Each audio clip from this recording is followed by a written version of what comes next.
Okay. A very good morning to everyone who's actively and eagerly tuned into City Speaks webinar today. My name is Anna, intern at City Speaks, and I'll be taking you through today's events. This webinar is part of a land governance series that City Speaks has undertaken. Before proceeding further, I would like to thank everybody here on behalf of City Speaks for such an amazing turnout. We're eternally grateful for your support. At this point, I'll take a few moments to introduce City Speaks to those who are new to the organization. City Speaks is a young startup founded in 2019. It works in the field of urban research and civic engagement.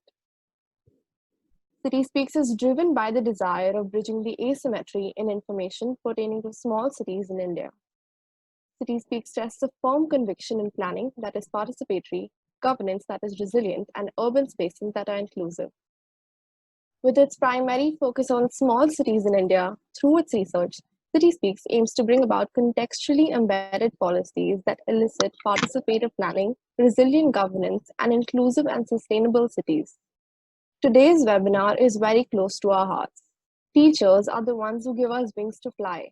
They create immense curiosity and infuse in us passion for a subject, which sometimes makes us strive our entire life for it. City Speaks is a fruit of such passion. Our guest, Mr. Narayan A., has imbued this passion years ago, the fruit of which we see as we are gathered today for this discussion on governance. Thank you, sir. Without your support and guidance, this would definitely not have been possible. To begin with, I request all of you to keep your microphones muted throughout the event. The topic of today's discussion, as you all know, is institutional arrangement and land policies in India. India has faced an issue with inadequate policies when it comes to land governance. Even today, illegal landholdings are circumambient in Andhra Pradesh.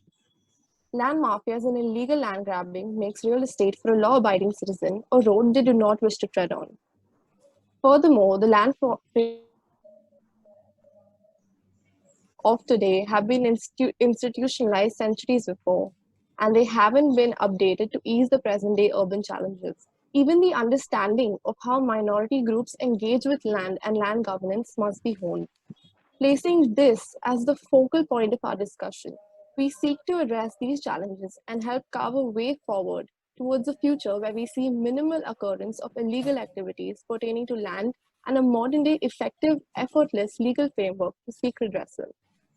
The time constraints bind this webinar from being an extensively detailed discussion. However, we shall make an attempt to ignite our minds and strive in a constructive manner as we deal with this pertinent issue. To give us a perspective into this matter, we welcome Mr. Narayana A. We would like to thank you, sir, for readily accepting our invitation. Mr. Narayan is the Professor of Law and Governance Challenges in India at the School of Policy and Governance of the Asim Premji University. A doctorate from the University of Sussex, UK, so has immensely contributed in the research of governance and is actively working on a World Bank land governance assessment project. We're glad to have you here, sir. I would also like to welcome Mr. Pranav Chaudhary. With over 18 years of experience in natural resource management and land governance in India and abroad, we're honored to host an expertise such as yours on this panel. Mr. Chaudhary is the founder and coordinator at the Center for Land Governance, NRMC. He's a specialist in legal institutional frameworks around land and land use sector in India. Saying they are legends in the field does not do justice to them. We leave you to read the absolutely commendable work they have undertaken in the chat section. I will quickly go over the format of today's webinar. Mr. Chaudhary will be presenting first, followed by a quick Q&A round, after which Mr. Narayan will take the stage, and we will open the floor to questions again. I would now like to invite Mr. Chaudhary to take the stage. I would once again like to remind the audience to keep their microphones muted. At the end of Sir's presentation, there will be a quick Q&A. You're requested to leave your questions in the chat section for Sir to answer. Over to you, sir. Thank you so much.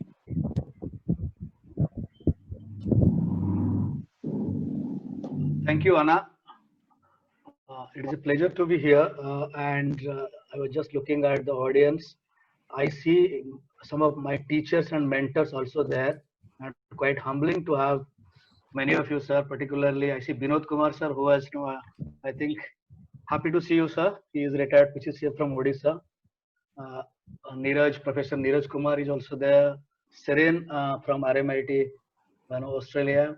So good to have all of you, and good to also have colleagues like Prerana, Srihari. So there are many known people here, and many people, many students and faculties who are not known, but happy to have you because of your willingness to learn about land.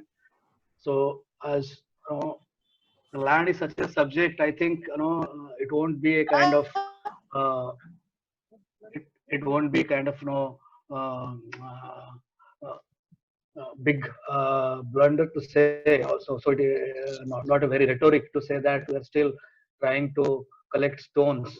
No, and it is in the sea coast. It is like a vast subject, and I think almost all of us are using land. All of us are linked to land, and all of us have been facing issues around land in our daily lives. But still, many of us think land is too complex. Many of us think it is none of our business. Land, it is the business of the state. It is the business of the government. So we cannot do about that, and we don't do that. But as Churchill once said, I think land, war is a too important subject to be left to generals. I would like to quote that also the land is too important subject to be left alone to the government, because all of us are being user of land. We also influence the way land is used, and the way land is used also influence us. So that's the beauty of land tenure, the land people relationships, how we shape each other. So in that context, it is very important to know about land, and thanks Cityscapes for organizing this event and providing us a platform to Narayan and me, who are very passionate about land, to share whatever little knowledge we have. Us know, because there is no subject of land taught in a way in any university in India in a bigger way, and there is no expert in land per se. So whoever talk about land, they read and they engage with land, and more from a practitioner perspective, they bring in those kind of things. So. Coming back to the topic, this title, what has been provided to us by Cityscapes, is about land policy and institution, and I'll be talking, trying to spare some thoughts and some information share with you around land uh, governance in the policy context, and Narayan will be complementing from the institutional perspective. So by policy, I mean, in my understanding and the way I've designed this presentation is more about the intent of the state, the motivation of the state, how the state bring in it, the laws and institution to promote land governance. And having said that, while I'll be focusing more on the legal part of it and intent part of it, I realized from my experience, and Narayan will agree with me, that it is the institutions which shape the policies and which makes the citizen the way they access land, or the way they realize land tenure benefits, or the way they use the land. So institutions remain important, but policy comes in between, and I'll be dealing more about the policy and particular legal aspect of that. So while trying to design my presentation, I was trying to look at the task given to by Cityscapes Srilekha. So she had written a paragraph. So I just made a futile attempt to put that into a word cloud to see what are the real issues emerging. So as complicated the land is, this word cloud looks equally complicated with so many words, and not very not many things except land coming very clearly and large. But when I was trying to look at the topics here, looked written down, so I tried to distill it, and it is coming like land use, land mafia, land grabbing, real estate, land governance, laws and policies. So as a practitioner trying to work with city youth, urban land, these are the issues she found it. So I think she was expecting me to talk more about these issues and focusing on urban land. But then I realized when you talk about urban land, there is something coming in like city land. So is there a city land in India? So this is a question to all of you, and when you grapple with that, there is no city land and urban land per se, unless we see how the lands came from where the land came from, and what they are being used for. So a city land could have been an agriculture land, a forest land earlier, have some habitation coming in with some commons, and with some land use changes. So as these things change, we also need to know how these lands were they used to be governed earlier, so that uh, you know, uh, we can better talk about city land. For example, if you look at real estate, so the real estate land sometimes come from peri-urban areas from agriculture land. So it has to deal with the way land reform address agriculture land conversions. And sometimes it will lead to commons land, the gotchas, the pastures. So in that context, we need to know how the government land settlement comes in terms of settling of pastures. Sometimes it deals with forest land, where either Forest Conservation Act or Forest Right Act comes in and decides how it will be used. Similarly, for habitations or abadi land, we have different kind of legal regimes. So when you look at city land, without understanding these legal regimes and policies and institutional framework around all these land, it is difficult to define and understand city land. Same time, so when you look at city land, who are in the city land? Are the communities? Are the individuals? Are the slum dwellers? Is the government? Is it railways? It is roads? So they're all there. And when you look at the people who deal with the city land, the way they deal with, the way their tenure is defined, the way that tenure is secured, is also have a lot to deal with these laws and these policies and the institution. So as such, city land or urban land cannot exist in silos. It has to be a part of the larger continuum of land governance. So that's why, for understanding city land better, for purchasing real estate land in a more confident way, we probably need to understand the larger gamut of land governance, larger gamut of land, land tenure. So when this question comes to all of us working around land space, about land tenure, so we always look at some kind of definitions provided by different like GLT and different networks and different institutions, and they are mostly talking about two kind of things. One is a bundle of right, another rights a continuum. Bundle of right means we have a user right, we have a right to manage, we have a right to purchase, we have a right to alienate, we have a right to bequeath. So the rights can exist individually, but these rights can also come together. So that is bundle of right concept talks about that. So land tenure is not you owning the land. Even you are using the land in a way, you are sitting in a room, you are accessing a road, that is also a kind of right. Similarly, rights continuum approach tells about that, how the right goes in increasing, just from the right to use to right to alienate when you move towards that.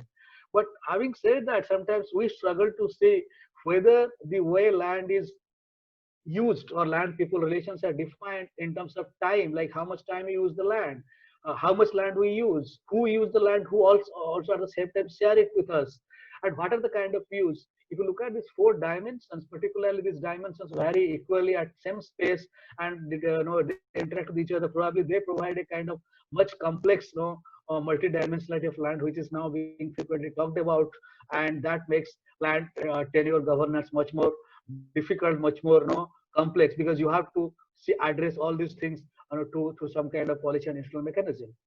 And one thing is very common in India, the way we have tried to address land, probably we have not been able to address it completely. So it has led to a kind of informality. So even if there are formal laws, we find a lot of informality, be it slums, be it land leasing, informal land leasing, be it informal forest rights, be it irregular settlement. A lot of informality has come in, and this informality has exposed, particularly in the COVID crisis, when you find the migrants, particularly the informal landholders from the urban rural India, the landless tenant farmer who came to urban India looking for space in slums.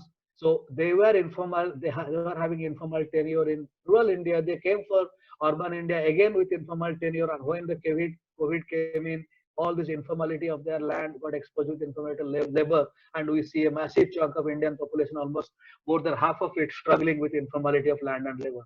So that is something very complex. Now we must keep in mind when you look at land and how it is important to deal with land. So I'll just quickly start with some kind of concepts and then move to some kind of policy framework. So this is very important to understand about the right to property. What is the policy of right to property in India? So I think it has been moving from it is again a continuum. Started with the liberal agenda, which our fundamental rights of constitution, brought in terms of Article 91F, which talked about the fundamental right to acquire, hold, and dispose property. And then providing a kind of protection mechanism, Article 31, if it is removed, what is to be done. But when land reform acts came in India, and government wanted to bring in Jamidari abolition and redistribute land from the rich from the poor, because the directive principles of constitutions were talk about not concentrating wealth in a socialist mindset. So the very first amendment of constitution was brought in to dilute this and allow the Jamidari abolition, allow the state to acquire land of Jamidars, estates and redistribute. And gradually, with another series of amendment, fourth, and I think then subsequently with the 17th amendment and 25th, and finally in 44th amendment, this article was removed, because you must know the 44th amendment came in 76, when socialist word was also introduced into the constitution. So from a liberal perspective, when you talk about socialist perspective, when you talk about equal distribution, when we didn't want to allow concentration of wealth with one person, then we challenged this fundamental right and brought in, removed this thing, and inserted article 300A, which talks about that no person shall be deprived with property save by authority of law. So authority of law can really deprive you of property. And earlier with the fundamental right, you could have gone to Supreme Court. So there are a lot of court cases in Supreme Court in early 50s and 60s, but with this coming in, things were moved to High Court and your fundamental right was abolished. But at the same time, when we are moving towards post-liberalization, we will be discussing about that with efficiency argument coming in. So whether again, like we were already there is initiative to remove the land ceiling, whether this again right to land will come back, we have to see again with conclusive titling and other things. Similarly, when you talk about policy on title, we talk about how secure is a title. So actually, who owns land in India? If you look at eminent domain, if you look at even your land title, it is the government of India who is owning the land, and we are given some kind of tenure rights over that. So we don't exclusively own the land. And also in terms of legality, our title, what we call presumptive. So it is presumed that the buyer owns the land unless it is challenged in the court, unless someone challenges it. So if it is challenged, it is the prerogative, it is the responsibility of the buyer, is responsibility of the land owner to prove that he is the landowner through the records which have been brought in. It could be a registered deed, it could be a land record, patta or satbara or whatever different document we talk about that. But that is again not a government endorsed document. It remains in the legal term, a private document, and it is our responsibility to prove it. But when conclusive title would come in, which for which Government of India is already trying to work on, then the Government of India will create one authority, one window where all the records will be verified, and there will be a kind of consultant fund which will be helping you, to give you compensation, and if your title is challenged. So, but that is still a long way to go. We'll talk about that. We'll talk about land records. So we still are in the system of presumptive title. So when you look at the registration of property transfer, so most of you are conversant with the registration deed. But the registration deed, what we do is, it is as per the Registration Act, the Transfer of Property Act. So when you transfer a immovable property as per the Transfer of Property Act 1882, we have to register it and pay some kind of tax as stamp duty to government. So government, in a way, register the deed or register the transaction. So as we call it proverbially, I can also sell the Taj Mahal to Narayana, and Silekha as a registration authority can register it. So registration authority has no, though some states are now changing law, but they don't have no mandate to check actually whether the property I'm selling is really I'm owner or not. So that's why many times I can sell to multiple people. That's how the real estate problems come in. And then once it's registered, and another thing also, many of the states through their law also they can reduce the scope of Registration and Transfer of Property Act. For example, for leasing, agricultural land leasing, Registration Act may be waived. So some kind of land transfers may not be also registered, and where states are prerogative in the federal cooperative, the cooperative federal structure we have, we can state have power to also limit Registration Act and Transfer of Property Act. Once land is registered, it has to be mutated by the revenue department, where the land record or satbara or the khata or what you call it, the land record that comes in. But many times this mutation process involves a kind of checking which is not foolproof. Now with online mutation coming in also, again it is a challenge. Even if it's mutated further, it can be challenged in the court of law. But the way we record the tenures, it is also very important. Particularly the tenures we record is a very linear system of ownership. Whereas we all know in particular piece of land there are different kind of relationship, there are different kind of issues. For example, there was a kind of when a Karnataka state, which came from 5 different British legacies, there are around 1200 kind of tenures. But when we try to bring in the computation of land record, it was reduced to 200 numbers to help recording. So sometimes we don't record many tenures which are in the field. So that also lead to many conflicts, particularly when land acquisition takes place. So we also see there are many informal transactions in slums, in village areas, through white paper, through oral, unrecorded forest right transactions. So many times these transactions are allowed in a local community because property right is defined by the local uh, uh, this local institutions and local areas like customary tenure regimes in Northeast India sometimes. So people don't really go to court of law, and they respect each other's right, and they go. Even sometimes you get microfinance loans around that. So sometimes informal transactions are also equally robust as formal transactions, and formal transactions are equally unrobust. For example, the finances of property, even if you have a land record, many times the bank may not give you loan if the person, the legal opinion, the lawyer giving legal opinion for the record feels that the record is not proper. So even if you have a proper record, also you cannot get a loan around that. So that's how the security of tenure remain a course of legal interpretation in India. So it has led to. So I think I need to move a little quickly.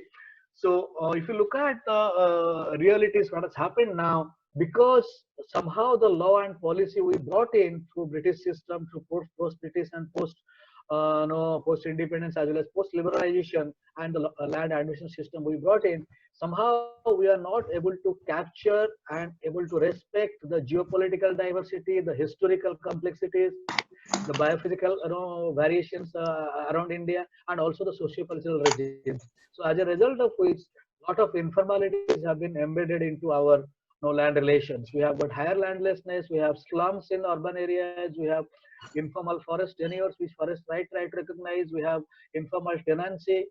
Now it is talked about in India, almost 20 to 30% of farmers are tenant farmers whose rights are not defined, not recorded.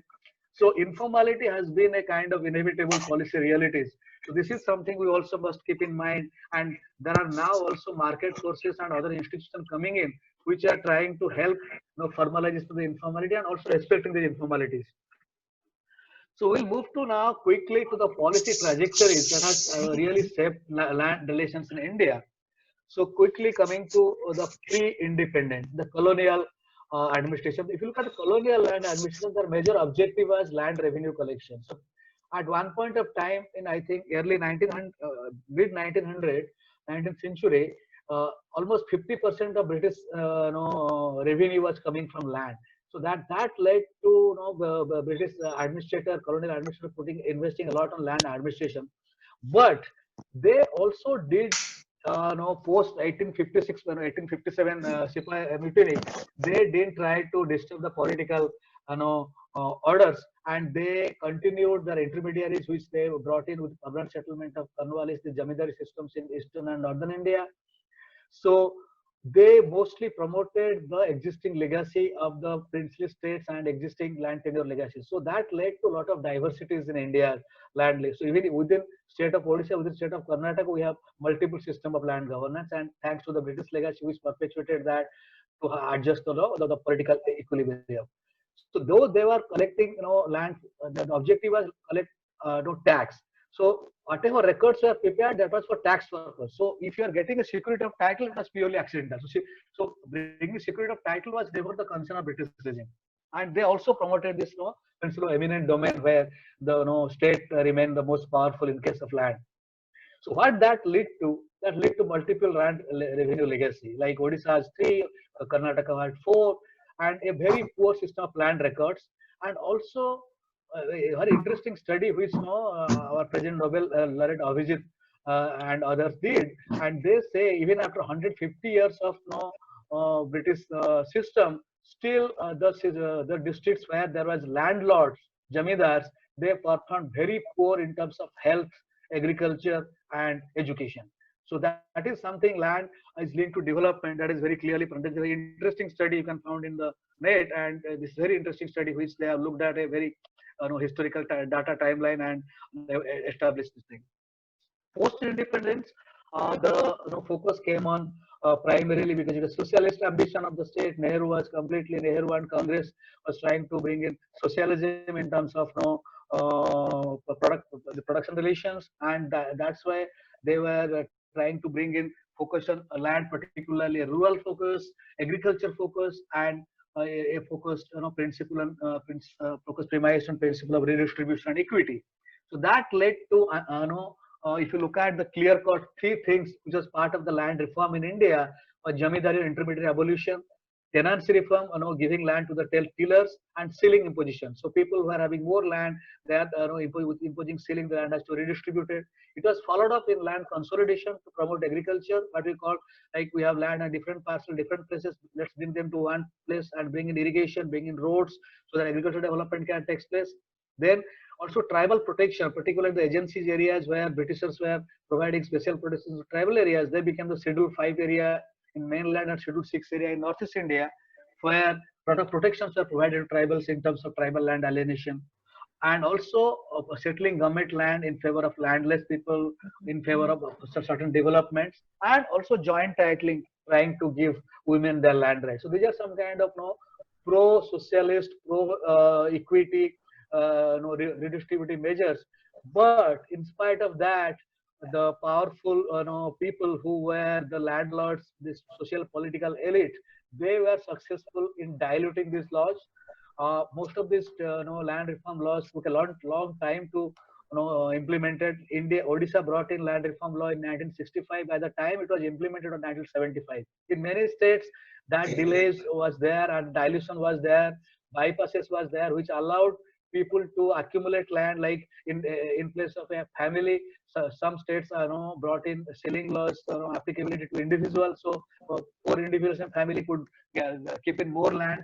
So that a lot of delays and the redistribution, even the ceiling land that was expected to be brought in about like estimates talk about 41 lakh acres, but only 6 lakh acres could be brought in, and possession could be provided only in 2 lakh acres. Dalits, etc. also could not take over position. The tenancy continued because many times the landlords they didn't show that they own the land. There are, I think, some noises. Can I request others to please mute?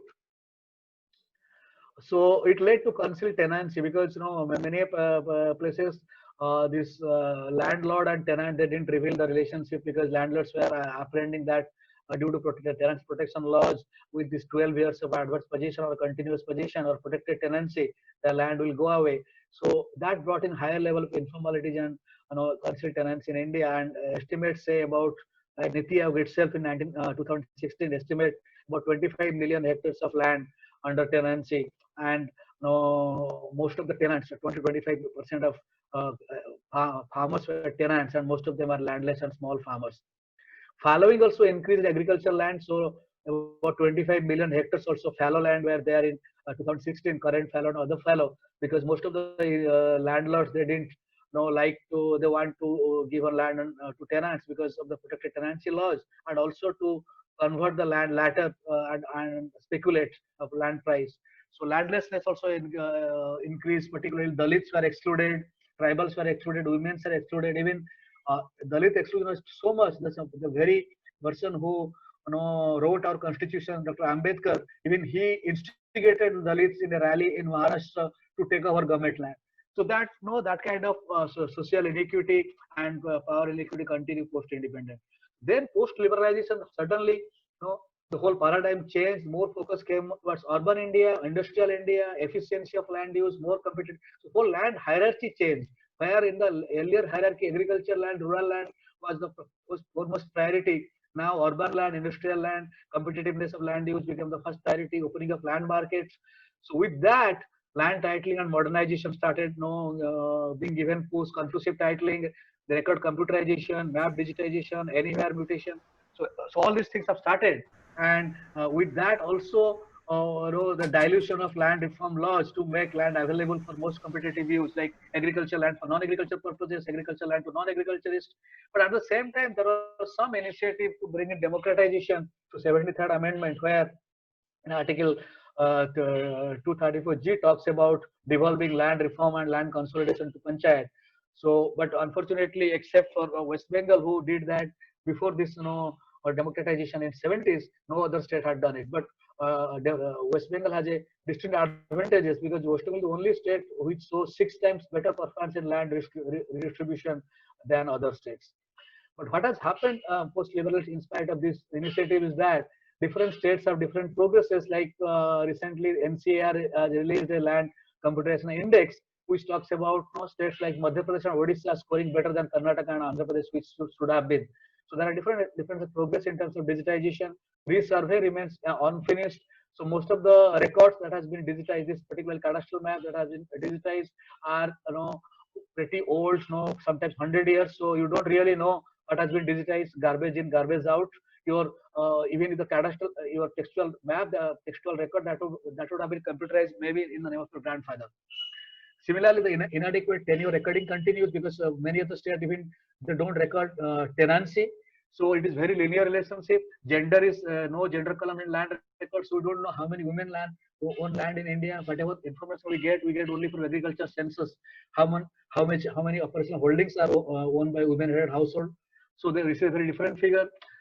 Online records are there, but many places you can take a printout and use it as a evidence. You still require some more endorsement by the state.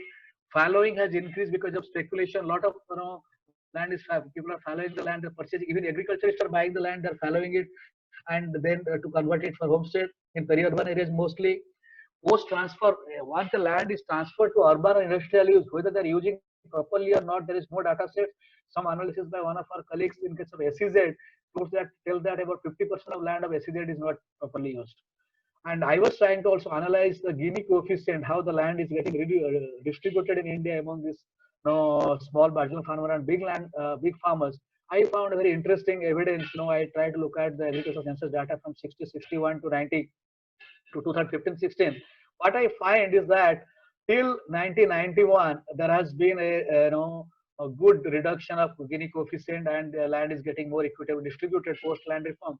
But suddenly after 95-96, I find the reduction is slowing down. So that means though it is continued to reduce, but reduction has slowed down. That means the process of accumulation of land by the big landlords is not reducing that the way it should have reduced, and redistribution not taking place. At the same time, there is gentrification of land, like more land is getting to the rich people, and disputes are high, and still panchayat institutions are not getting land rights. So coming back to last but one slide, this is in the 21st century land reform. We are now talking about women land rights, focuses on more inclusion. Hindu Succession Amendment talks about inheritance right to the daughter the day co-personal right the day she was born. The stamp duty reduction in many states. So and joint titling is promoted even in Forest Right Act. So this is leading to some increase in women land right. Forest right talks about undoing the historical injustice, giving land to tribals, which can be the biggest land reform in the world. About 40 million hectares of forest land can go to the tribal communities in almost 1/4 of the villages. About 15 crore people will get benefit. It is being implemented. Some states are doing well, some states are still struggling. Land leasing reform was brought in by Niti Aayog, a model act, because land is a state subject. Government of India only can advise. State has to amend their law, bring in law. 4 states have brought in that to recognize the tenants. Land acquisition reforms was brought in 2013, where more reforms come in with SCIA, with different clauses to support it. Similarly, e-governance platforms with more land surveying, drone use, and urban land reform, of course, planned development, slum, free India, smart cities. But where these things are coming in with the focus on scale, speed, and sustainability, partnership, and growth, we find that still the social conditioning and patriarchy continue to deny human land rights. Forest right implementation is challenged and obstructed in many states. It is slowing down. Leasing reform, except in 4 states, not yet taken place in other states, and in the 4 states also, the implementation is very poor following the act coming in, just like the land reform delays. There has been a lot of dilution to state level for the Land Acquisition Act. Many states have completely diluted it. Tamil Nadu, Jharkhand. So you can see, still the way the old act was there, this is being facilitated. In technology front, a lot of things are happening: drones, blockchains, mobile platforms, artificial intelligence, machine learning. Things are coming in to promote e-governance, but still, struggles continue. In that context, if you look at urban land and the small land, that is my last slide, we find that the urban land governance is actually non-existent. There is no authority to govern our urban land, because urban land still is located within the larger continuum of land. So very few states look at separately. The municipalities mostly look at the property tax and records. I think Narayan will be talking more about the institutions. I will not deal with that. But in urban land governance, no, there is no separate policy regimes. There is no separate records, except a couple of states where it is purely created for the taxation purposes. The urban land use planning is limited to the development authorities and plans of primarily for the real estate and infrastructure. You don't look at it is more nuanced in terms of tenures. The urban divide continues. The better lands and more lands are for the big people, for the rich people, and the poor people are sidelined. There is no place for slums. Slum regularization, a lot of initiative has started, but it is limited. And we just witnessed that during the COVID crisis. Gentrification is already taking up. But there is also some kind of innovations coming in, like Odisha bringing in this Odisha Slum Dwellers Property Right Act, Delhi trying to regularize the settlement, providing conveyance deed. Ahmedabad has been doing a lot, and Bangalore has also done a lot of things. So there are different states trying to address urban informalities, but the way they address, which also a lot to be done, particularly in terms of rental informalities. Real estate transaction continues to be complicated.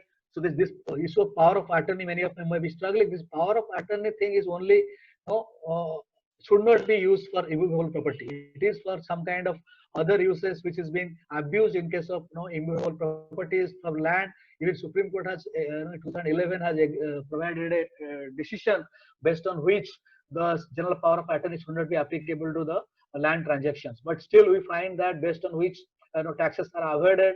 And even the registration deeds that is being done, sometimes they don't look at, though it is little bit more powerful and more robust than power of attorney, but it is still, as we discussed, registration deed, mutated record, they still remain to be interpreted in terms of law, and the onus is on the owner to prove it. So that's how the real estate issues is still being troubled a lot with, even if RERA and other things are coming in, which Narayan would highlight. So this is the urban land context remain complex owing to the complexities, informalities of the land and the historical tenure regimes that we have gone through. So with this, I will stop. And I know this was a very quick fire round. I just wanted to highlight the overall mosaic of land governance in India, so that we touch upon the thing. But I know and I'm sure that I have not been able to go into the depths. But I'll be happy to discuss that during the question and answer session. Thank you. Thank you very much. Thank you so much, sir. I think we all learned a lot. I would quickly open the session for question and answers. Any questions, please direct them to the chat section. Okay. We have a few questions already. Would you like to answer that, sir? Sure. Okay. The first one is, what is the impact of computerization on the land revenue collection? Yeah, this is an interesting question. I didn't address that. See, land revenue collection post-independent has been completely stopped. So most of the state, what we collect is cess. Cess is a tax on revenue, rent. So we don't collect land revenue per se. And it is argued that because land revenue collection is not there, probably there is no incentive for the government to invest in improving land record. That is one of the arguments. So land revenue collection, as such, if you pay, you pay some paise, 6 paise per a parcel of 1 acre of land. So that has nothing to do with because land record computerization is not looking at land revenue collection per se, but land record computerization is just to update you. Almost 90% of land records, more than 90% record of records, but about 50% is only digitized in terms of cadastral maps. But as I telling, only 17% land, 12% land have been surveyed. So that way, even the digitization remain incomplete. And I don't think it will be any impact on land revenue collection unless we reform it. There has been also argument going on that if you ask people to pay tax, people are willing to pay tax, and that will make the government more accountable to improve the land records. All right, thank you so much, sir. This question is from Srinivas Deshmukh. He asked, should we have separate authority at the state level acting as an authority for the urban land and its equitable development? Yeah, this is a good question. So there has been already a lot of silos in land, as you see. Narayan will be talking that in more way, and separation of power has been one of the issue around that. So that there can be a sub authority, but if land to be governed properly, there should be a kind of single window authority like Country Titling is looking at. Within that, there can be mechanism for coordination of urban land, forest land, rural land. Like for example, even if you look at Kerala and Maharashtra, land and forest comes under one department. So you can have something, some institution to make it more efficient, but that should be sitting within the larger umbrella of the land administration. How can the private sector involvement help in improving the land administration system in India?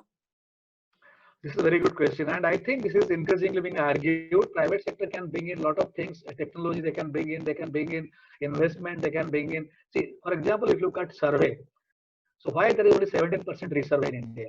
Many reasons. One is technology. Second is that manpower. We don't have manpower to survey. In many of the states, if you look at the average survey, staff, the vacancy would be very high. The average age would be around 50. Many people would not have surveyed in their whole lifetime. So many states brought in new act which talks about licensed surveyor and private surveyor. Karnataka, Andhra Pradesh, Odisha, Bihar. So through which private agencies and private personnel can come like a chartered accountant. So your audited surveyor would be there and they can survey. So that will ensure your land record updated very frequently when you need on payment of services, and that will make things more accountable also. Private sector can definitely contribute that, but at the same time, we also need to have some kind of regulation because India is a country with a lot of landlessness and a lot of deprivations. So we have to see how these regulations also ensure equity while we bring in efficiency. Okay, thank you so much, sir. I think we're going to invite Mr. Narayana to the floor now. Sir, before handing the platform over to you, I would like to remind the audience to keep their microphones muted. At the end of Sir's presentation, there will be another question and answer round. You're requested to leave your questions in the chat section for Sir to answer. Thank you. Can you hear me? Yes, sir. You're audible. Yeah, thank you. Thanks, Pranab. Thanks, Srilekha. Sorry, I'm not in a position to switch on my video. Hope it is all right. Despite being in Bangalore, I have run into some kind of connectivity issue. No issues, no issue. Okay. So Pranab has really covered an entire range of issues, and what I would do, I would stay focused. I would stay focused only to the institutional dimensions of land governance. And I'll try to be brief, and I'll also try to be as simple as possible. So when we deal with the institutional dimensions of land or land administration or land governance, there are two ways of looking at it. One is a very organizational public administration sense in which we can understand the institutions of land governance, which is to say, which department or which ministry is responsible for what, and under what law would they do what they are supposed to be doing. So this kind of a very organizational way of looking at things. There is revenue department, and then there is forest department. Under the revenue department, there are different wings, which we'll cover in a while. So each one will have its own jurisdiction and backed by a law. this way of mapping which department is doing what, where is it located, under what law it derives its authority, etc. So this is one way of looking at it.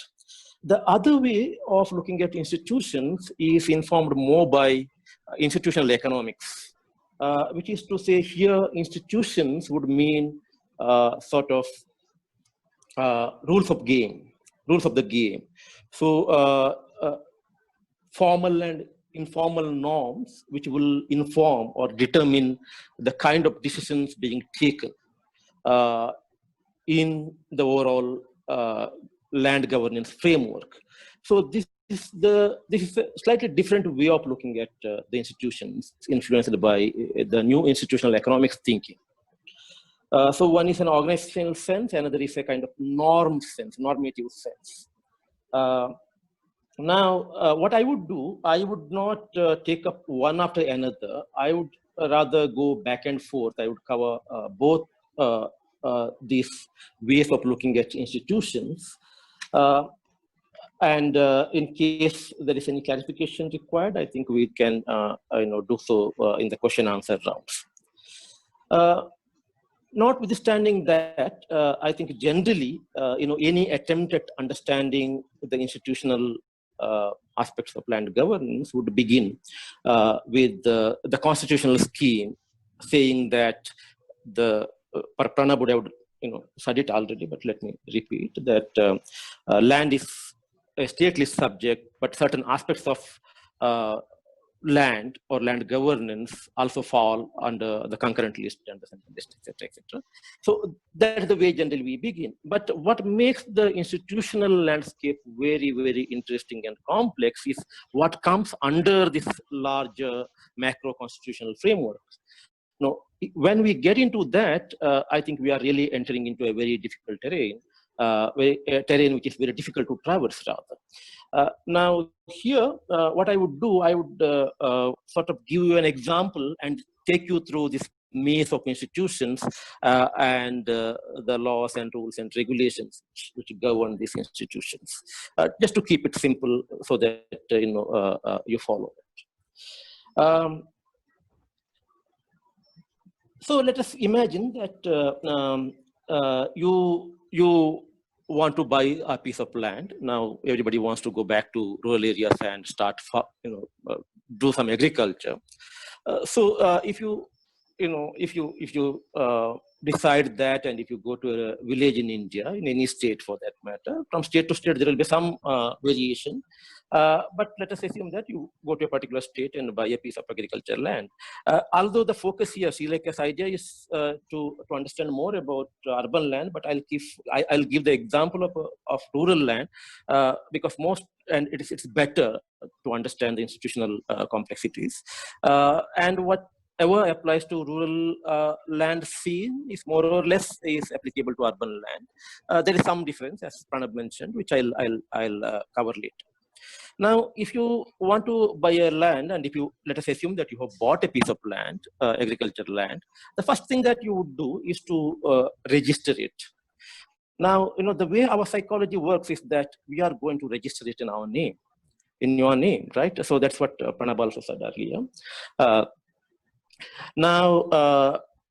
But the interesting thing here is that nothing is getting registered in your name. The government is not registering anything in your name. What the government does there is to register the transaction between you and the seller who sold that piece of land to you, in order to validate that, register that transaction, and to collect the stamp duty and registration fee. Because on every such transaction, the state gets, and under law, the state is supposed to collect some money in the form of two levies, registration fee and stamp duty. And in order to collect that, the interest is not to establish your ownership of the land. The state's interest is to legalize that transaction and to collect these two levies. That's it. So now, from the institutional viewpoint, you have approached the Department of Stamps and Registration. So that's where the process of owning the land. You have bought it. Now it's a long process for you to own that land, to make that land legally, legitimately yours. And that process starts with you are approaching a department under the state revenue department in most states, and in some states it's under very interestingly under the finance department, because money is generated through that transaction. So your tryst with the state insofar as owning your land starts with this department called Department of Stamps and Registration. And you register your land, and you come back with the a document which has a lot of text, very difficult for you to understand, in very, very archaic legal language. Most of us don't read it. We just sign. As long as we see our picture, our thumb impression, and our name there, we think that, okay, we have won the battle, but then it's not even the beginning of the battle. All that you have done is just to pay some money to the government and have a sense that you have some legal document which you don't have. But anyway, the institution that you have approached is the Department of Stamps and Registration.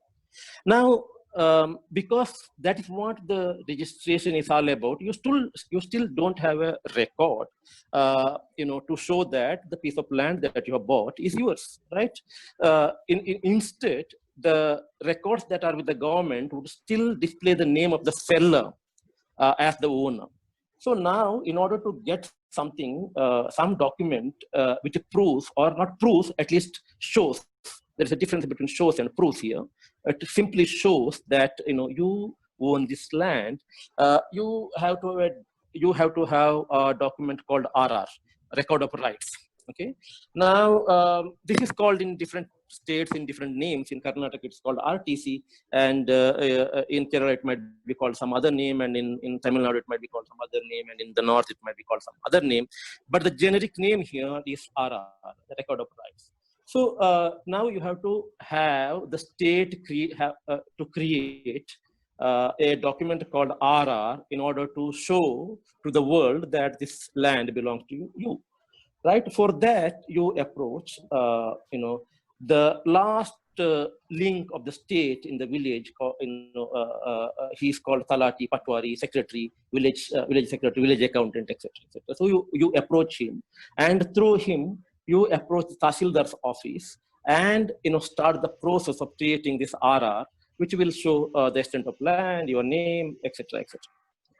Now, this entire establishment, from the village accountant to the Tahsildar, this is under the revenue department. Okay, the proper mother revenue department is this. So this is again a long process. There will be a 30-day notice period. So during that 30-day notice period, if nobody claims that that the land actually doesn't belong to your seller but to somebody else, and no one else has any claim on that land, then after verifying all that, the Tahsildar's office will create a document called RR. So now this is the second institution under the same mother department called revenue department you will go to as part of owning up this land. And there you have met the registrar and all those below him, a number of bureaucrats there and agents there. And now you have met, or you have interacted with, a range of actors or bureaucrats here, from the village accountant till the Tahsildar. Okay? There is a hierarchy. I don't want to go into that, but this is the second institution that you get into.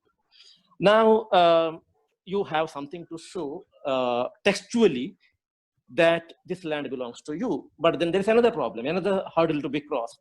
Now, the textual record shows that it is your land, but the land has two record avatars. It has manifested itself in two kinds of records. One is a textual record, and there is a spatial record. Now, the spatial record will still display the name of your seller.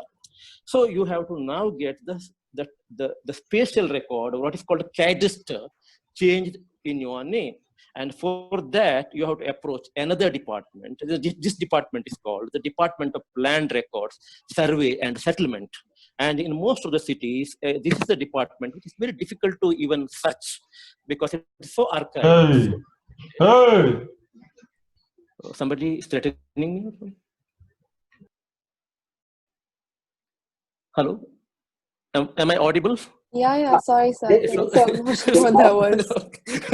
because I was Yeah, that was me. making a comment about a department and somebody. Okay, all right. So allow me to stop. Therefore, the description of the department there, taking that cue, and so this is the third department, and there another set of bureaucrats you meet. There will be a range of people there, from technical to non-technical to your usual IAS type. So entire range of people there. And finally, you get that also, as Pranab was mentioning very subtly, this will be preceded by, creation of this record will be preceded by actual surveying and identifying, demarcating the borders of your piece of land, etc., etc. And then the cadence risk, the test, the spatial record is created in your name. Now you think that the textual record is showing your name and the spatial record is showing your name. You're registered. You have paid the fee to the government. Now everything is fine. Yes. By now you have completed the major part of owning the land, but then you think that now this is the time to possibly build a house on your land, because before cultivating you want to have a house. But now another set of issues start cropping up. In most Indian states, you can't build anything on an agricultural land.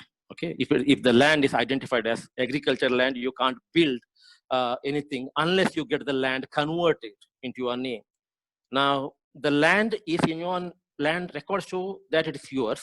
Still, now there is another process to be gone through, which is conversion of that land into a name. So for that, again, you have to approach, it is only that part of the land on which you are supposed to be building this house that is going to be converted, okay? Not the entire, and other part of the land will remain agricultural only.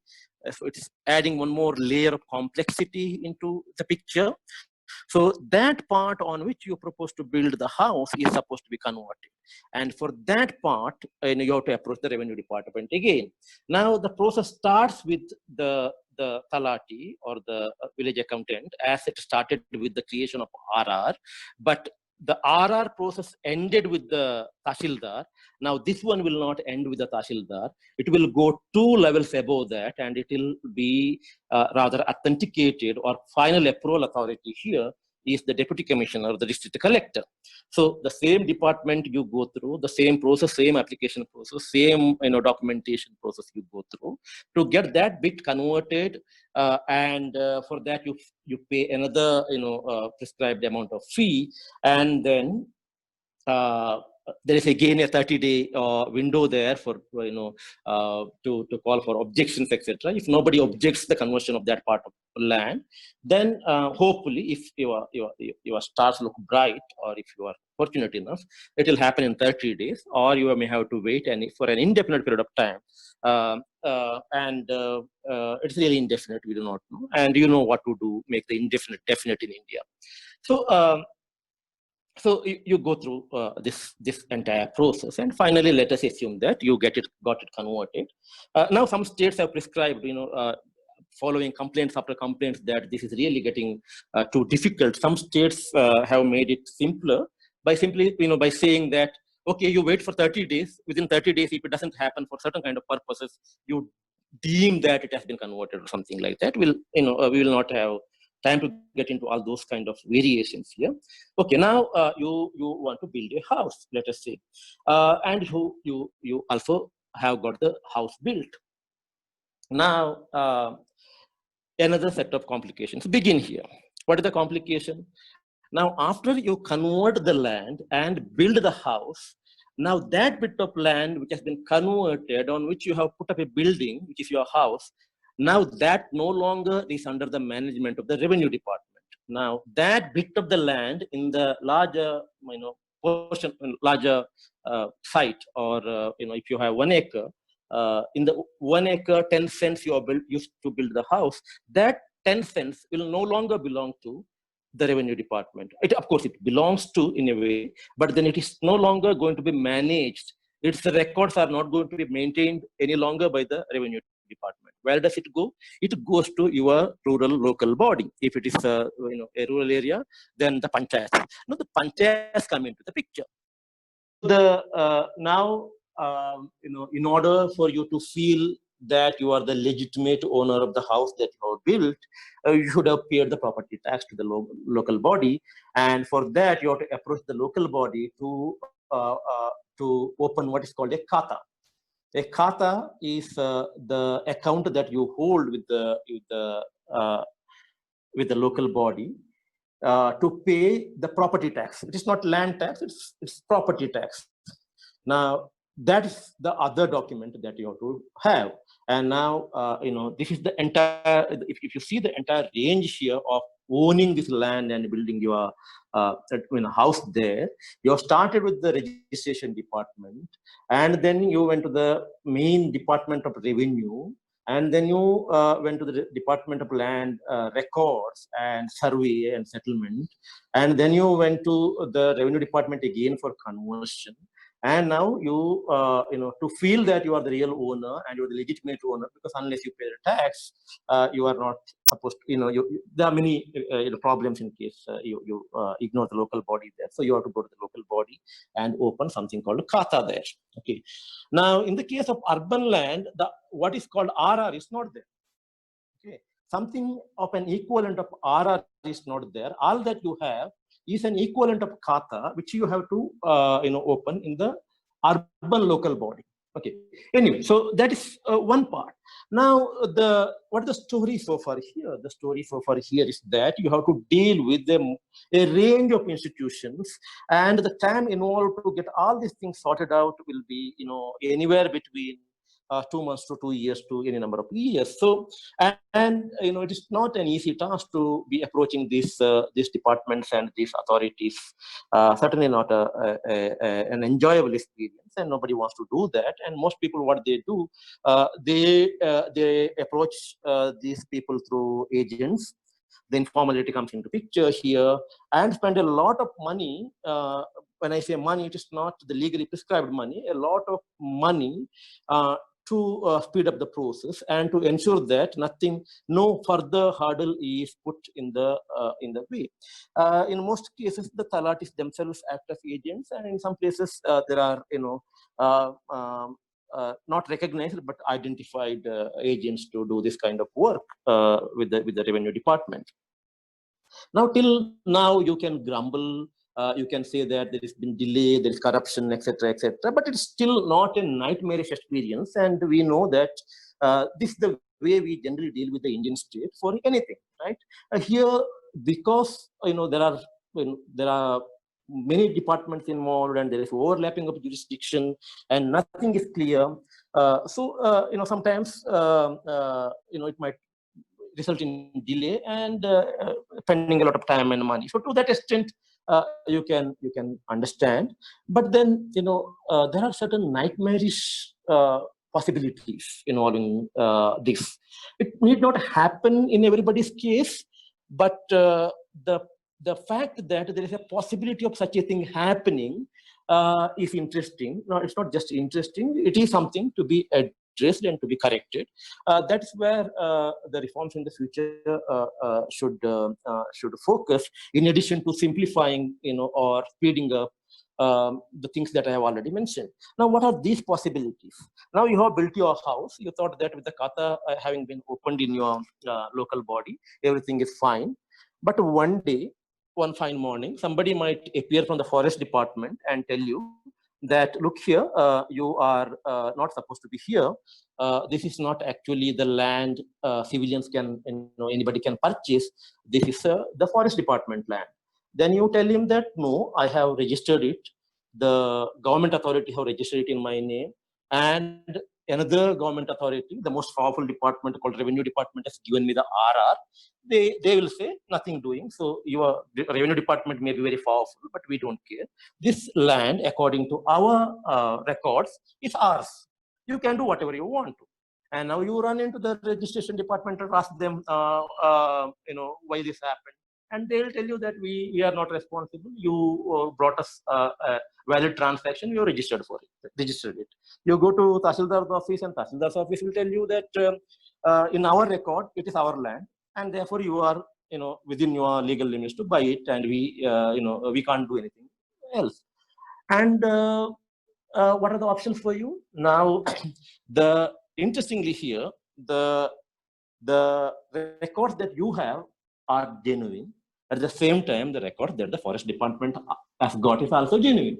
Now, how two parallel sets of genuine records can be created in our system, that's a different story. I can't get into that, but this is one nightmarish experience that you can have. Not that it happens in everybody's case. It might happen, I don't know, Pranab might have some figures I don't have, but the possibility of such a thing happening is what makes the entire sector very, very scary and uncertain, right?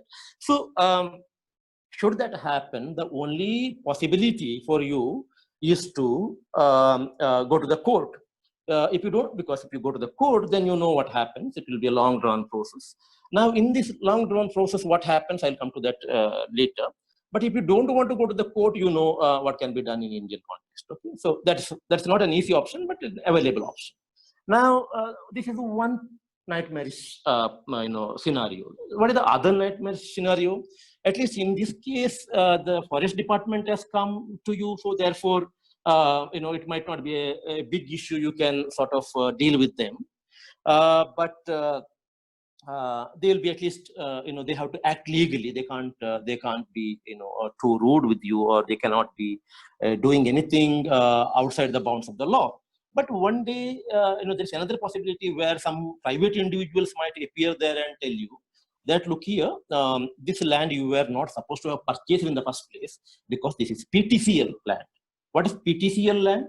PTCL land is, PTCL is prevention of transactions in certain kind of land. So if the government had allocated that land or granted that any piece of land to SC/STs under some welfare schemes, there is a condition that nobody else can buy it. There are certain conditions. So if you end up buying knowingly or unknowingly any PTCL land, there is no question asked. You will lose that land. Okay. Now these people will come and say that this is PTCL land. We can't. You are not supposed to have bought it. Then again, you show the records to them, and they'll show you a parallel set of records which are also genuine. Okay. Now, because it is very difficult to, nobody can decide which is genuine, which is not genuine, right? So then what you do, you might you might tell those people that, no, I have not bought it from an SC person. I have bought it, from somebody else. Then they'll come to you, they'll understand your problem. They'll say, no, you might not have bought it, but then your seller might have bought it. So you go to the seller and ask him, so why did you cheat us? He would say, no, I haven't cheated you. I have not bought it from an SC. I have bought it from somebody else. Then he might say that my seller would have been cheated. Okay, so we do not know where the buck will stop. That is one problem. Secondly, nobody would have bought it from an SC in this entire chain. Actually, these people would have created such a record to make it appear that this is a PTCL land. In many states, I'm told, these are all something to be done, to be investigated. At least in Karnataka, I have come across certain cases where there are groups, mafias operating just to claim, if there is a gullible landowner somewhere, just to go there and tell him that, look here, this is PTCL land. Should you have no problem in owning this land, either you pay up or you face the legal consequences. The legal consequences here are very harsh on honesty. So therefore, this is another kind of nightmarish experience that you can land. So, and there are any number of such, there are innumerable such possibilities. And another one is that, the seller, when you might have sold it to you, taking the consent of all his sons, but not daughters. Okay. Now, one day a daughter might appear and say that, I have not been consented in the process. Therefore, the transaction that you entered into is not valid. So, the uncertainties that have been built into the process of securing land rights in India are unimaginable. Not that it happens to everyone, but then should it happen, then what will what is the option left for you? Either settle it informally by paying a lot or taking a lot of risk, because you sort of put an end to one sort of claims and then another sort will reappear. So this has happened. Many people run into serious problems. Some people gave up their life savings. Some people have lost, even committed suicide. All those stories, anecdotal evidence we have. We do not have facts and figure to prove that this is the extent of insecurity built into the system. This is the extent of uncertainty built into the system. So what we are worried here institutionally is that possibility that despite having layers and layers of institutions with there is some kind of overlapping jurisdiction still, and then there is not even a single institution which will come to your rescue should you land in this kind of a problem. That is the issue. No institution in India will rather come to your rescue and say that, look here, this land belongs to him. Okay? Only courts can do. Now, if the cases land in the court, what happens? The courts generally will say status quo. Okay, somebody has claimed that it's a PTCL kind of land, and therefore you are not supposed to have bought it. But what can be done now? Nothing. So since the matter has gone to the court will say you can continue to live in this house. Nobody will evict you tomorrow, but you can't do anything with the land. If you want to buy, if you can't sell it, you can't mortgage it. You can't take a loan on it. Nothing. You can simply continue your existence in an uncertain way on that land. Now, the problem are twofold, as I mentioned. One, there is no single institution which will stand security to your land ownership. Second, there are so many laws that sometimes even the authorities themselves are not in a position to understand the complexities involved. Sometimes, when people want to grab certain land or something, what they do, I'm told, this is another thing to be investigated. They go to the department concerned and destroy the entire, life file of that piece of land. Okay, nothing, zero. Nobody can prove whether it's this land or this type of land or that type of land. It is called file missing cases or whatever. Okay. Now, again, there are many such nightmarish scenarios. I cannot rather present all of them here. So that such a possibility exists is what makes Indian land scene very uncertain and land rights very insecure or not very secure. Okay. Now, it is not all that sad story or bad story. Things have been improving, and the government may be slow, but still government is interested in improving things. There was a question earlier about computerization, and the computerization has tried to address some of these issues. For example, in the past, theoretically at least, a village accountant could have changed the ownership of the land simply by replacing one name with another in the RR, because he was a custodian of RRs. Now there is a whole range of processes to be followed, which is computerized and very difficult for somebody outsider to get into it, etc., etc. So computerization has been on in India for the last 25 to 30 years, and that has tried to set right a lot of things. And then along with the computerization, some kind of integration is happening. Although these departments earlier used to operate in silos, as Pranab was mentioning earlier. See, for example, in the revenue department, there are 3 sub-departments, right? They're all full-fledged department under one parent department. The registration department, the department which looks into cadastre records, and the department which looks into the spatial records. Earlier, all of them were sort of operating in complete silos.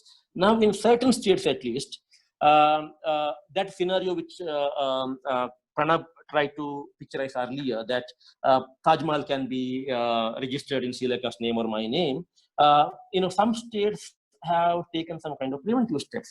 What is to be done? Now, this creation of the cadastre map precedes the registration process in certain states. So you have to produce a kind of temporary sketch of your land before even the registration sets in. You have to produce RR of the owner to start the registration process. So some kind of improvements are happening. But very interestingly, these are the two things that we need to note. These are the two takeaways, main takeaways. Very interestingly, during these 25 years of reforms and computerization and other kinds of improvements that are going on institutionally, legally, and in process-wise in the Department of Land Administration or Revenue Department, these 20 or 30 years saw maximum amount of land grabbing in India. Okay, the stories of land grabbing started appearing with such rapid frequency during the last 25 years. At a time when the government was initiating this process. And also the kind of insecurity, the vulnerability of land rights, or the kind of land rights insecurity, at least there is anecdotal evidence to suggest that has not actually decreased, but increased during the, at a time when the reforms were on. Now, how do we explain this kind of paradox? Is the most interesting thing which is emerging when we look at the story of institutions and laws and the institutional reforms and legal reforms in the last 25 years. Earlier, there was this problem of capacity in the Revenue Department. Pranab sort of hinted at it because this is the most the oldest of all the departments.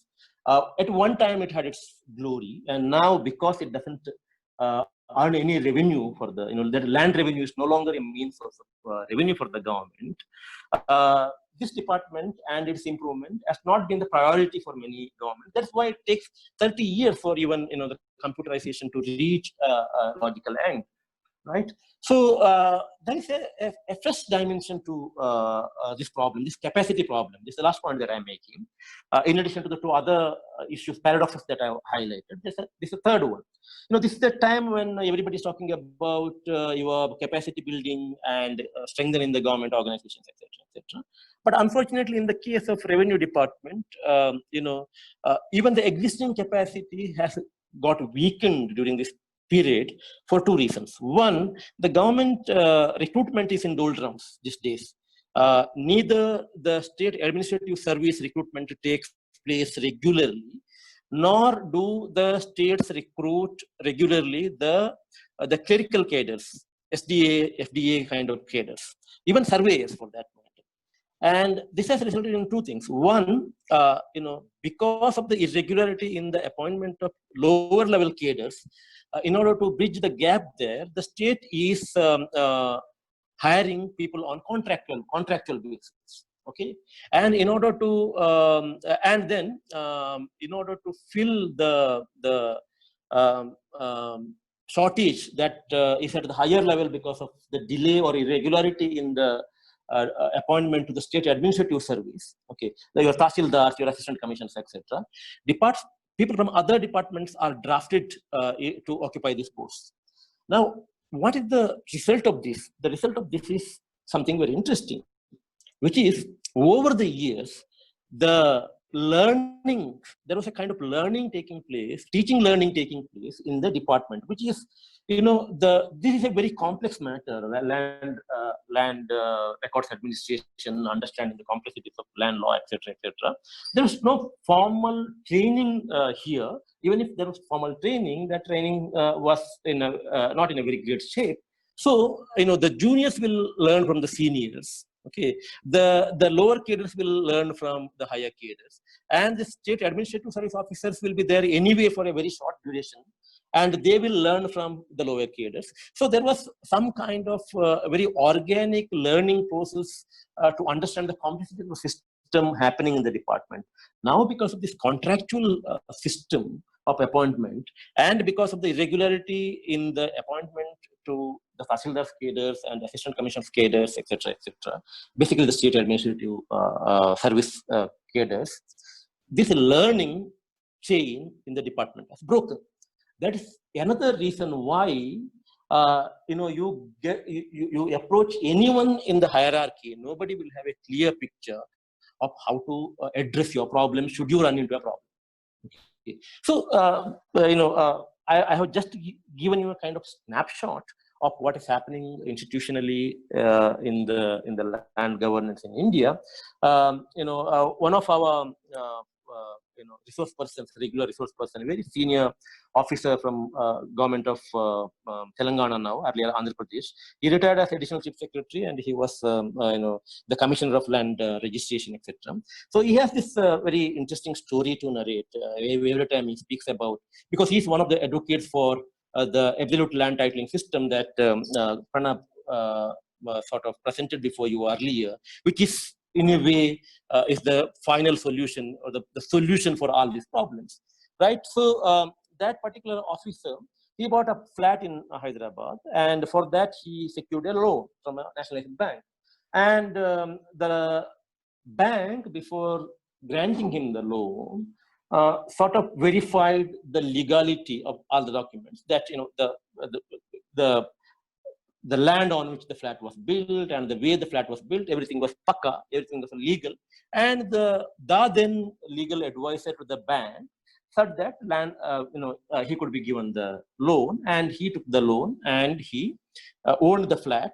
And then over the years, he repaid the loan, and he forgot about it. And then when his son grew up, they wanted to send him abroad, and for that he wanted to raise another loan, mortgaging his flat. And now he goes to the same bank, and same bank tells him, after verifying his loan application, comes back to him saying that, sir, we can't give you the loan. He said, why? He said, no, your flat is not legal. So then he tells the bank that you are the one who gave me the loan to buy the land, the flat. At that point in time, you said that it's fine, and I also went by your legal opinion. Then the bank tells him that according to our previous legal advisor, it was legal. According to our current legal advisor, it is not legal. Okay, so this is the kind of uncertainty that you have, and this is a story narrated by none other than one who occupied the post of Revenue Secretary and the Registrar General of Stamps and Registration, or whatever, and then he retires as Additional Chief Secretary. So people of that level, face this problem, and you can imagine how many problems the common man in India faces. And of course, as I said, the story is not all that negative. Things are improving, but it will take a long time. And one shortcut, of course, is to go for this kind of an absolute titling system, which in itself will take a lot of preparation. So many interesting things to pick up, and nobody knows the story completely. Okay, so that's where I stop. I think I wanted to be very brief, but because of the disruption and because of the thickness of the story, I could not be very brief. I'm sorry about it. Hope it was useful. Thank you. Thank you, sir. Thank you so much. And thank you so much to Chaudhary, sir, too. Today, we covered the determination of city land, the people who deal with city lands, and their intertwined relationships with the institutions. City land and urban land cannot exist in silos. We looked at land tenure and migration of informal labor and the informality of land tenure. We spoke of how informalities have found their way in due to an inability of bringing in the intricacies of historicity and diversity in India. We looked at colonial and post-colonial policies, where we found pre-liberalization policies were socialist, but dilution and delays in the implementation caused many land issues like exclusion and deprivation of land. Post-liberalization, the focus shifted to the competitive usage and the industrial efficiency of land, and we cover the problems that came with these new policies. And finally, the 21st century land policies, with their focus on inclusion, partnership, scale, speed, and sustainable growth. Then Mr. Narayana gave us a very detailed example to show us the tedious process of land ownership and registration. We discussed the record of rights and ownership under the Revenue Department's SLR. Then we discussed textual records and spatial records. We looked at how a building requires processing via the Revenue Department. The land seal and land rights in India are evidently insecure. We looked at all the bureaucratic red tape and how the reforms of the future should focus on speeding this process and how policy should be framed to stop and stall the innumerable possibilities of nightmarish situations, as Mr. Narayana mentioned. Thank you so much to the two of you. I think all of us learned a lot today. Now, I would like to open the floor for questions from the audience. Kindly direct your questions to the chat section. We also have a few questions prior to this webinar. I'll be going over these too. How does it make a difference in the overall positioning of overall position of India in land administration compared to other countries? Yes, this is little complicated. I think Narayan has already dealt with that. Land is a state subject in India, but still something like land acquisition is in the concurrently. So that's why for land acquisition, laws are framed by Government of India and state have to enact it. But for land reform, law has to be framed by the state. See, this is given a kind of cooperative federalist structure, more independence to state to govern the land. So looking at the complexities and the geopolitical reality is a good thing, decentralized thing. But if you say it is not happening in a sense now, most of the land reform laws, even is to be implemented, they're sending it for the consent of the president, which is not required per se as per the devolution of power. But it is felt that probably this land reform laws, the way are implemented, may in some or other way may come in conflict with other kind of subjects which are coming in directly under the prerogative of the center list. So that's why it is little complicated. Though it is a state list, it is vary from state to state, but still center has a role to play. For example, land leasing is completely the domain of the state, but Government of India has gone ahead with the land leasing model act, then pushing state to enact it. So in a way, it is a democratized, decentralized structure providing a lot of liberty to states. Like for example, in US, if you look at the land is maintained at the county level. So counties, all county records are different. So they don't have.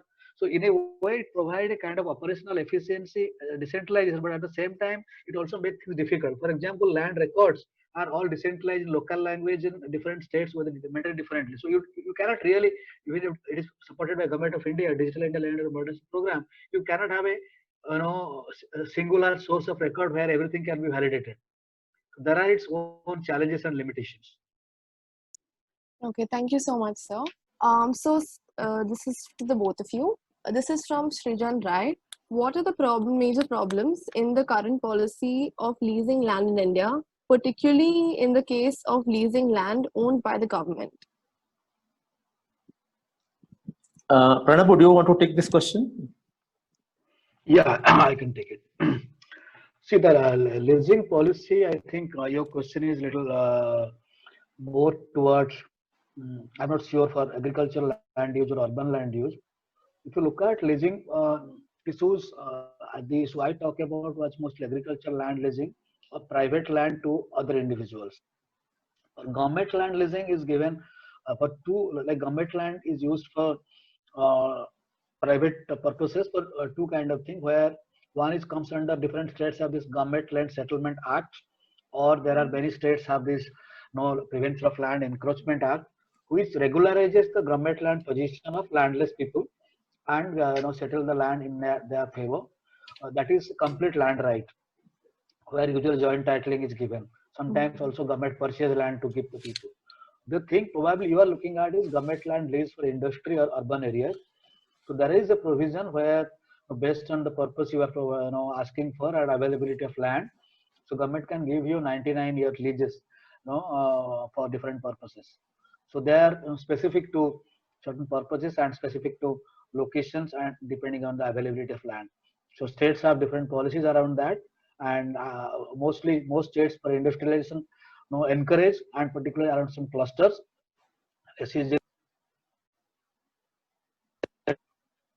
I'm not sure if I have answered your question, but if you want more clarification, feel free to ask. Yeah, I think Pranab, the restrictions are there mainly on leasing agriculture land, right? So other kinds of land can be leased out, under different conditions, depending upon the purpose. Okay, thank you, sir. Has the 2013 Land Acquisition Act brought any positive changes to the land grabbing scenario in India? Very, very difficult question to ask because of two reasons. because of there is not much studies except some case studies, and there are more studies rather indicate that these acts have been diluted in most of the states, and as I was telling, the implementation has been delayed. So you see there is no, these two things which must be kept in mind when you look at land laws in the state, be it land reform laws, be it land acquisition laws, be it tribal land laws. So one is that they take a long time to come. They come with lots of difficulties. So when they come, their subsequent formation of rules and implementation gets delayed. In most of the cases, they would be diluted either by the entity brought it, like the government of India also tried, and or by the other entities like the state, which in case of the land acquisition laws. So it is a trend, it is a pattern. If somebody, I don't think there is any paper around that, but who have read extensively around land, they will find a pattern. So it is most of the time the social institutional framework, this complex power relation and feudal relations, they decide the way land laws will be implemented, not exactly the land, the laws and institutions. Yeah, it also depends upon what kind of grabbing you have in mind. So whether somebody grabbing government land, whether somebody taking away the land of some other individual. So land grabbing itself is a very broad term which has multiple connotations in multiple contexts. So one possibility is that because now it is seen that proper land acquisition through the Act of 2013 is going to be delayed, there may be some kind of pressure being exerted on the landowners to sell the land to a particular venture or a particular organization. This happens even in the case of the government. So I am told that one government wanted to rather take up a huge project, and some farmers said that we are not going to give you the land because we are protected by these provisions of this act, etc., etc. And the government, I'm told, indirectly exerted some kind of informal pressure on the farmers to make them make them sell the land for the project. Of course, not without any compensation or something. Paying whatever it decided to pay. So, if you consider this as the grabbing of a different, grabbing in a different guards, then yes, there are possibilities. Okay, thank you so much. This question is from Ranganath. Ranganath asks how the hereditary transfer of land title can govern for tribal land in India, and how should land fragmentation be grasped because of hereditary transfer if it exists? So hereditary transfer, I think for tribal land, it is an interesting question because there could be two acts which should be governing it. Hindu Succession Act to some extent, if the tribal is a Hindu, it is a big question mark though. We implemented, but most of the tribals have been converted to Christian. So Christianity, there is the Indian Succession Act which governs the inheritance. So it is not so equitable like Hindu Succession Act. Hindu Succession Act, on face of it, is more gender equitable following the amendment than in Indian Succession Act. So depending upon the religion of the tribal, it will be, and when the religion is not there, it is depending upon the legal interpretation. And I think depending upon the customary, like in Northeast India, it is the customary courts and customary evidence which is also regarded for inheritance. So that has to be very location specific. And regarding subdivision, see, this is something which can be argued because when I was looking at the agriculture census data in terms of reduction in holding size, I don't see the holding size as drastically reduced with so much population increase. So still no holding size is 1.08 hectares in India. And if you look at the small farming and efficiency, still this is a good size. And in terms of Indian database, because Indian farming is not revenue neutral, sorry, scale neutral, it is scale hours. Like small farms in India produce better in terms of efficiency and return. So that way, I don't see the argument that it has been substantially fragmented. So there could be one reason this land holding is not at one place, it is at different places because of the subdivisions, which can again be through consolidation and informal arrangements can be taken care of. Okay, thank you so much.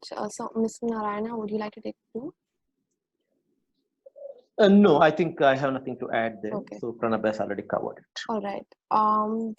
It is often said that corruption is very high in land market. What are the reasons for the same? And also, what can the government do to increase transparency in this market? I think Narayan, you can take it first. I'll supplement later. Okay, so again, corruption is not a easy term to understand. So petty corruption to large scale corruption, wholesale corruption, uh, sort of and collusive corruption, non-collusive corruption. So there is a lot uh, in in understanding the nature of corruption itself. So why in land sector corruption is very high? The reason is that when you have laws which are not clear, when you have institutions whose jurisdictions are overlapping and not clearly defined, your standard public administration knowledge would say that these are the receipt for corruption, right? So nobody knows the law, and in a very uncertain situation, you try to secure certainty by paying somebody, right? That's one. Second, land is a very scarce commodity, right? And everybody wants it, and especially when industries want land from the state, and the state always is very will act very pricey in granting land. See, it is said that before 1991, political corruption in India, or the money that was required to finance Indian elections, came from license permit quota raj, right? Because while issuing licenses, there was a payment to be made, some kind of informal payment to be made to whoever. Okay, now. In 1991, that system crumbled, and the economy got liberalized, and then our election system did not change, right? Because election, whatever, in case something has happened to the electoral system, it has become even more expensive, even more capital within quotes, capital intensive, right? Now, where is this money coming from? And many studies and some people argue that now the focus of political corruption in India shifted from license permit quota rush to land market. Now, while granting the land to industries, okay, so that's a very complicated process. There is an inbuilt corruption attached to it, right? Basically, because that's the new source of generating money for Indian elections. That's one way of looking at it, and the other one is that industries. Most of the industries, they demand why industries obliged to pay. The reason is that most of the industries ask for land much more than what is really required for their project. For example, you are an IT company. How much land it requires? Very little, right? But then some IT industries might ask for acres and acres. Why? Because they think that that's kind of hedging. In case business runs into a problem, at least you have the land, right?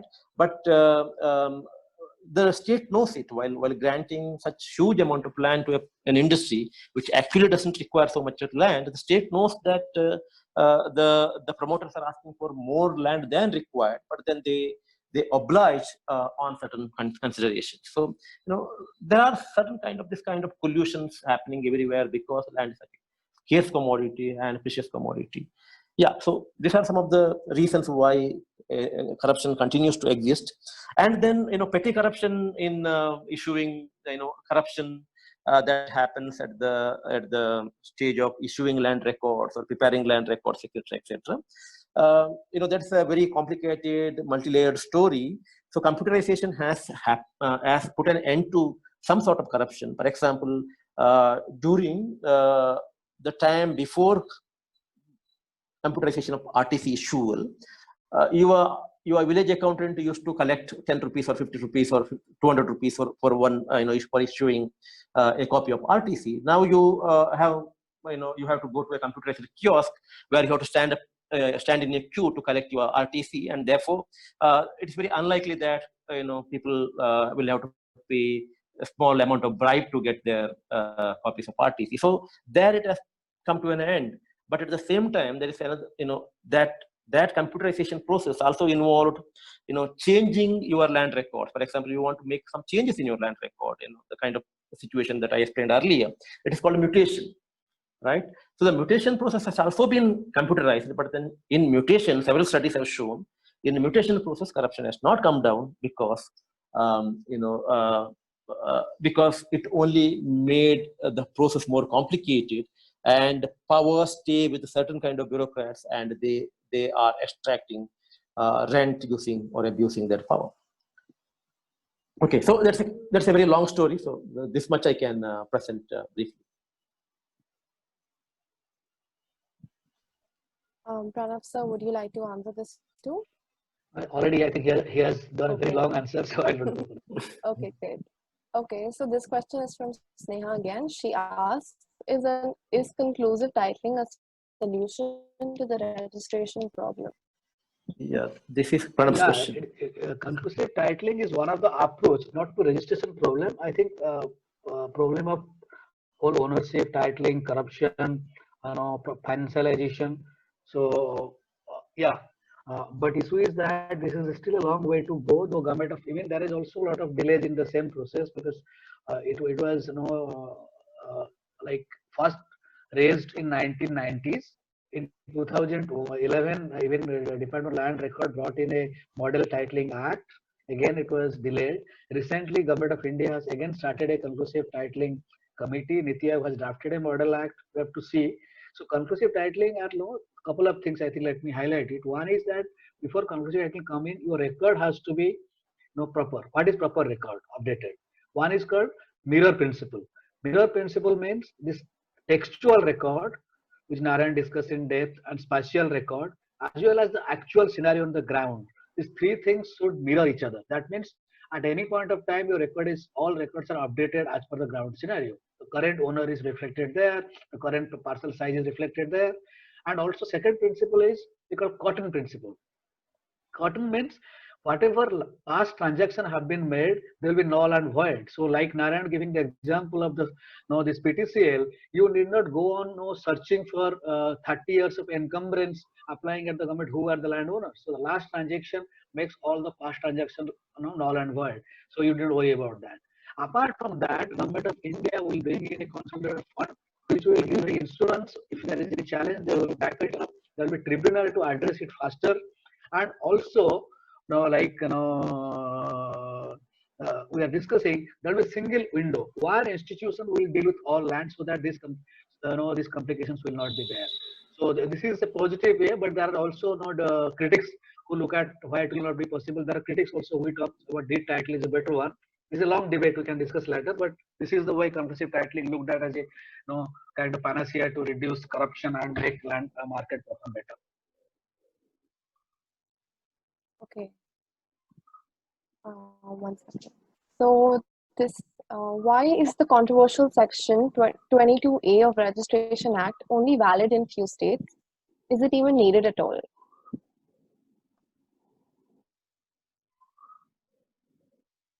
Narayan, you want to take it? No, I'm not an authority on registration. Sorry. Which is a central act. So, same here. If you can tell what the 22A is about, maybe we can answer, because I am not completely gone through the. I'm not a legal person to know. Okay. Then let's just move to another question. Okay. What proportion of agricultural land goes under buying and selling in a year in India? This is from Jitesh Kumar. Jitesh Panda asks difficult questions, but see, there is no such data. But as per some papers, two kind of data is running around. One set of data as per DILRMP, when they tried to bring in this resurvey, they thought of reserving 5% of land, assuming that 5% of lands records are subdivided, updated. So that was one assumption. It was in 90s. Recently, I had read a paper which talks about 20% of land transactions are taking place every year. It's very difficult to say how much of them are agricultural land, how much of them are homestead land. So this will be the last question for today. With respect to the land scams happening in Andhra Pradesh right now, the AP government has ordered for a land resurvey. Will it really help? Again, a very difficult question. See, all of this whole land scam, corruption, why it is coming, today's presentations and today's deliberation was basically trying to provide an answer to that. It has to do with our legal institutional framework. When you bring in a survey, you try to update the records. But India's issue is legacy.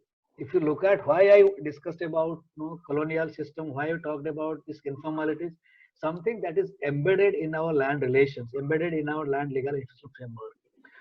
Definitely, you can bring in a new survey and update the record. But if you don't bring in a conclusive titling of kind of thing, even the following the updation record, somebody can challenge that 20 years back that was a forest land and it was not taken care of. So that challenge would always remain if you don't allow the record to be mirrored and cotton principle to be applied. Always the legacy would continue to haunt Indian land governance system. Thank you so much. I'd like to thank Mr. Narayan and Mr. Chaudhary for your thoughts and your insights today, and of course your presence.